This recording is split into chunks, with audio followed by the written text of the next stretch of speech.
ಗೌತಮ್ ಬುದ್ಧನ ಉಪದೇಶಗಳು. ಸಾವಿರ ಯುದ್ಧಗಳನ್ನು ಗೆಲ್ಲುವುದಕ್ಕಿಂತ ನಿಮ್ಮನ್ನು ನೀವು ಗೆಲ್ಲುವುದು ಉತ್ತಮವಾಗಿದೆ. ಇದು ನಿಜವಾದ ವಿಜಯವಾಗಿದೆ. ಇದನ್ನು ನಿಮ್ಮಿಂದ ಕಿತ್ತುಕೊಳ್ಳಲು ಯಾರಿಗೂ ಸಾಧ್ಯವಿಲ್ಲ.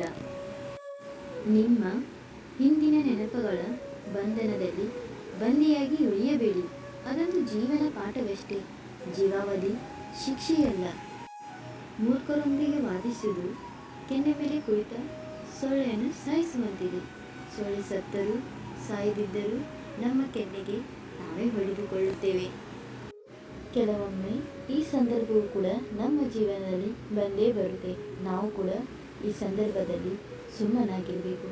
ಏಕೆಂದರೆ ಎಲ್ಲವನ್ನು ಭಗವಂತ ನೋಡಿಕೊಳ್ಳುವನು.